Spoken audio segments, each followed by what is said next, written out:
상황이 심상치가 않습니다. 지금 어차피 수요가 없는데 뭐 규제 더 해봐야 없는 수요가 더 없어봤자 뭐 얼마나 없겠냐 이런 이야기를 하고 있는데요. 그거보다 지금 가지고 있는 사람들의 위기가 커지고 있죠. 이 와중에도 계속 부추기고 있습니다. 이 사람들 언론에서 작작 좀 빠슝 해야 되는 이분이 영끌에서 사라고 또 이야기하고 있습니다. 20년에도 그런데 지금 22년 4월에도 이 이야기를 하고 있다. 시장 지윤들 정도로 주택 공급 못하고 급매물 나오면 잡아라. 무조건 집 사라. 그러면서 카페 가보면 집값이 떨어지기 힘든 이유.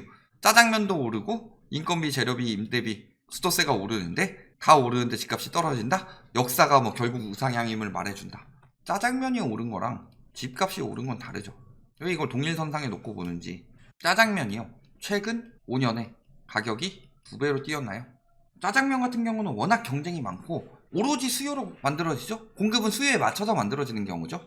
그렇기 때문에 가격을 너무 다른 데보다 비싸게 올린다라고 하면은 어떻게 돼요? 장사 망하는 거죠. 그러니까 아까 말한 뭐 인건비, 재료비, 임대료, 수도세 이런 거에다가 약간의 마진을 붙여서 파는 정도다. 그런데요. 집값은요? 계속 뭐 때문에 올라간다 하고 있는데 원가 공개 죽어라 안 하고 있는 이유 뭐예요? 굉장히 장기적으로 그것도 경제가 계속 성장할 때나 우상향을 하는 거지. 우리나라 경제는 집값을 너무 올려놔서 죽어가고 있어요. 실질 생산 가능 인구가 350만이 줄어듭니다. 10년 뒤에. 말이 돼요? 짜장면은요? 만들어 놓고 먹으니까 소비재예요. 집은요? 만들어 놓고 사니까 사라져요. 한 번도 떨어진 적이 없다. 공급보다 수요가 많기 때문이다. 오르는 건 공급보다 수요가 많기 때문이다. 근데 지금 매물이 쌓이고 있고요. 거래량이 감소하고 있습니다. 수요보다 공급이 많다는 이야기죠. 그런데 왜 안 떨어져요 그럼? 지금은 떨어질 때지. 금리 인상기에 올랐다. 인하기에도 올랐다. 금리 인상기와 인하기가 중요한 게 아니에요. 왜 지금은 예전보다 금리가 굉장히 낮음에도 불구하고 부담이 커졌을까요? 핵심은요. 금리만 오른다고 오른 게 아니죠. 예를 들어서 사람들이 100만 원 정도만 빌렸어요. 그런데 금리 올라가지고 10% 돼서 10만 원씩 내래요. 근데 나는 200만 원을 벌어요. 10만 원씩 충분히 낼 수 있죠. 근데 가계부채 규모가 1억까지 커졌어요. 그러면은 여기서는 5%만 올라도 500만 원이에요. 2%만 돼도 200만 원이죠. 근데 내가 200만 원 벌어요. 그거 다 주고 뭐 먹고 살아? 지금 그런 상황이죠. 왜 금리만 가지고 이야기를 하느냐? 첫 번째. 그 다음에 금리가 올라갈 때랑 떨어질 때랑만 비교를 하는 게 아니라 그리고 저거 KB는 호가를 기준으로 하기 때문에 실거래가랑 굉장히 차이가 있죠. 중점적으로 떨어진 기간이 길게 잡히죠. 이렇게 금리만 가지고 잡으니까. 평소 때 맨날 서울 아파트 강남 상부 이야기 하시던 분이 이럴 때는 전국 아파트를 이야기를 합니다. 버블 낀 데를 이야기를 해야지. 저런 식으로 계속 지금 저쪽으로 돈 벌어 처먹고 있는 업자, 그 다음에 다주택 투기꾼들, 그런 사람들이 동조해서 하고 있다. 왜? 지만 살면 되니까. 집값 팔 때까지만 버티면 되거든요. 그러면서 집값은 한 번도 떨어진 적이 없다. 이런 걸 봐야죠. 강남 오브 강남, 대치동. 우리나라 학군의 메카. 재건축 아파트 하면 항상 먼저 거론되는 이름, 음마.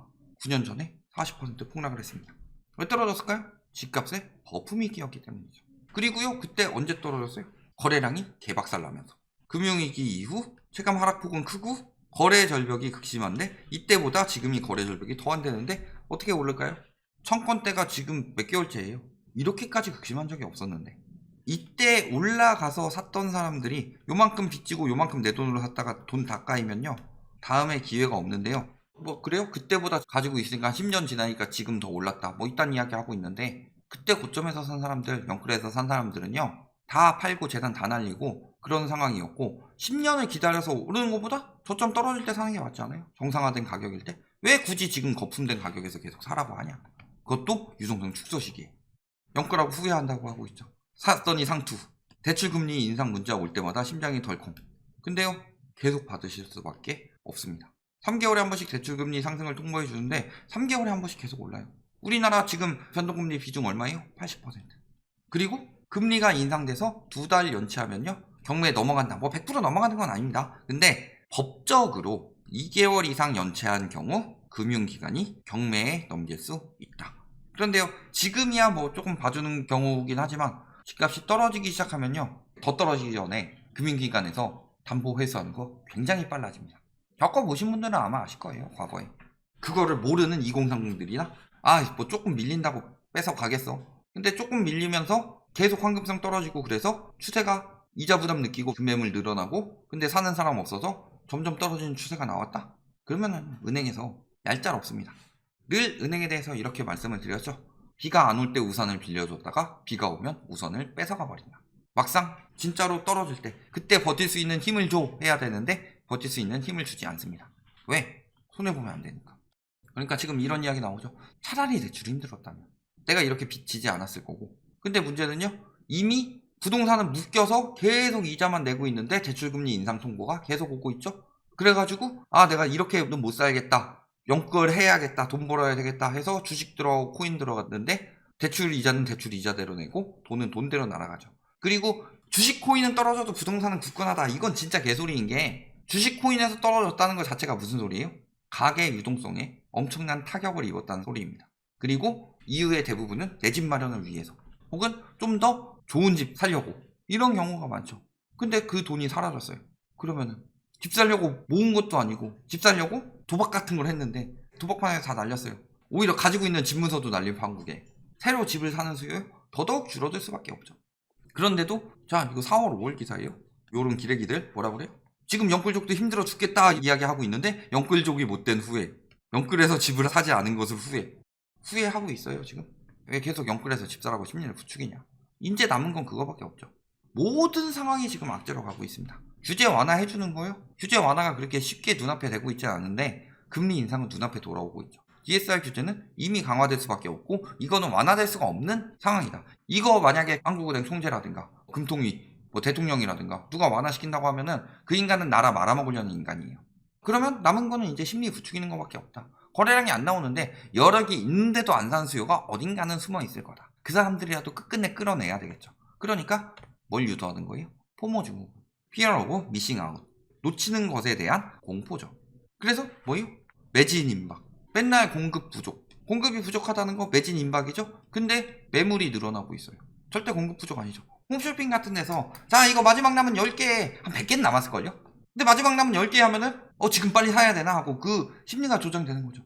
그러면서 지금 막 엄청나게 주문이 들어오고 있습니다. 똑같은 걸로 지금 막 엄청나게 패닉바잉 하고 있습니다. 포모 증후군.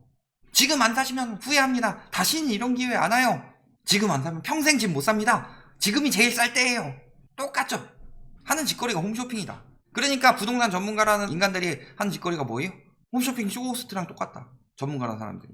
그 사람들이야 물건을 팔기 위해 나왔으니까 그러는 게 당연하죠. 그런데 전문가들은요, 전문가라는 타이틀을 달려면 물건을 파는 게 아니라 정확한 지식을 전해줘야 전문가예요. 근데 물건을 팔려는 쇼호스트랑 똑같이 행동하고 있으면 그건 잘못이죠. 쇼호스트는 맞게 행동하고 있는 거예요. 전문가들은 잘못되게 행동하고 있는 거고. 그래서 지금 하버드 교수님께서 이런 이야기 했습니다. 영끌은 망하는 길. 올해 초에 한 얘기죠. 왜 올해 초에나 이 기사가 나왔을까요? 올해 초에 이 사람이 이야기했을까요? 영끌은 자멸의 지름길이다. 내 집 마련할 때도 모든 노력과 방법을 동원은 하되 숨이 막힐 정도의 대규모 주택 대출을 동원하는 것에 대해서는 크게 반기를 든다. 왜? 만일의 사태를 대비가 안 되는 만큼의 대출 부담이 커졌다. 그러면 나중에 떨어졌다 다시 올라간다고 칩시다. 그들의 말대로 장기적 우상향이다. 근데 문제는요, 요때 다 날려버려서 떨어질 때 살 돈이 없습니다. 버틸 수 있을 만한 계획이 있어야 되죠. 10년 뒤에 결국은 더 올랐대요. 10년 이상 버틸 수 있는 계획이 있어요, 지금 영끌족들한테? 근데 어떤 미친 인간이 2030 미래소득으로 대출을 내주겠다. 지금도 죽겠는데 미래까지 죽어라, 이 얘기죠. 미친 짓이죠. 집값 떨어지지 않게 하려고 가진 난리를 쓰고 있는데 그런 영끌족들은 진짜 죽어나죠. 시장은 파월 연준 의장을 믿지 못한다고 합니다. 지금 영끌족들 죽겠다. 그런데요, 자이언트 스텝 이야기가 나오니까 자이언트 스텝은 안 할 거야. 파월은요 21년 한 초중반까지만 하더라도 23년은 돼야 금리 올린다고 했어요. 그런데 막상 1년쯤 지나본 지금은 어떻죠? 금리 인상하고 빅스텝을 하고 빅스텝을 더 한다고 하고 있습니다. 자이언트 스텝을 안 한다는 거예요? 정말 언제 바뀔지 몰라요. 그런데도 그것 때문에 생각보다 더 올린다. 빅스텝 2번 더 한다는데 무슨 생각보다 더 올리는 거예요? 미친듯이 올리는 거지. 심리를 되게 이상하게 조장하고 있어요. 그러면서 버티도록 만들죠. 버텨서 남는 건 뭐예요? 은행의 이자와 나중에 빨간 딱지가 붙을 수도 있죠. 그래서 금융시장에서도 가능성을 배제 못한다. 믿을 수가 없죠. 1년 전만 보더라도 답이 나오는데. 그러니까 지금 빅스텝 배제하지 않는 이유 뭐예요? 미국에서 연속 빅스텝을 했을 때 이게 환율과 물가에 얼마나 영향을 미치느냐. 그게 굉장히 악재가 되면은 빅스텝을 밟을 수도 있다. 그리고 환율이 치솟고 있기 때문에 이런 이야기를 통해서 심리를 억제해야 되는 경우도 있죠. 그런데 환율이 치솟으면요, 해야 돼요. 배제할 수 없다. 증권가에서도 높지 않지만 가능성은 있다. 그러니까 가능성이 높지 않다고 이야기를 해야지 그래도 수요들이 들어올 텐데, 그렇다고 아예 없다고 하자니 가능성이 생각보다 굉장히 높죠. 틀린 사람 돼버리면 신뢰 떨어지죠. 그러니까 가능성은 이 이야기가 나오는 거고. 그래서 8월 이후 빅스텝을 밟을 수 있다. 그런데요, 5월, 7월은 금리 인상하는데 8월 이후 밟는다는 거 8월에 밟을 수도 있다는 얘기죠. 그럼 5, 7, 8월 연속으로 1%포인트가 올라가게 되면 어떻게 되죠? 지금 1.5인데? 그래서 겨우 억눌러 놓은 거예요, 환율. 근데 이거 지금 보세요. 금리 계속 올려도 환율 계속 올라가다가 빅스텝 하겠다 해서 억지로 억눌러 놓은 거죠. 이거 다시 뜨면 끝이죠. 그래서 지금 국고채 3년물이 다시 3%대로 올라갔다고 합니다. 국채 금리가 올라가면요, 당연히 국가에서 은행에다가 빌려주는 은행채 금리도 올라가겠죠. 은행채 금리가 올라가게 되면 어떻게 돼요? 은행에서 자기네들이 갚을 돈이 늘어나는데 대출금리 당연히 올라갈 수밖에 없죠. 대출금리 올라가게 되면 어떻게 돼요? 채권금리가 이렇게 계속 다시 올라간다는 거는 무슨 소리예요?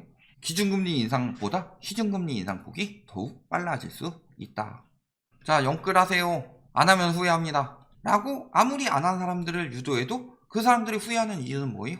이제 영끌해도 못 사니까. 여력 없는 사람들이죠? 그럼 영끌한 사람들은 뭐라고 그래요? 영끌하세요. 하면 후회합니다. 근데 왜 영끌하라고 그래요? 내 거 사줘야 되니까. 근데 지금 금리 인상폭이 심상치 않죠? 그리고 수요 감소가 심상치 않죠? 버티기 힘들다고 하죠. 수요는 감소하는데 매물은 늘어날 수밖에 없다.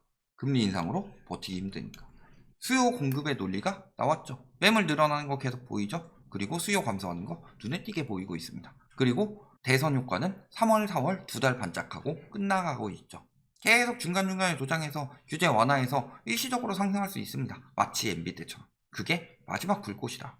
그 일시적인 상승에 넘어가서 지금이라도 하는 순간 그게 당하는 지름길이다. 사기는요, 욕심이 과할 때 생깁니다. 욕심이 과하니까 정확한 판단이 되지 않는 거죠. 그리고 작년 한 해 내내 사기 당했으면 됐다. 여기까지 말씀드리겠습니다.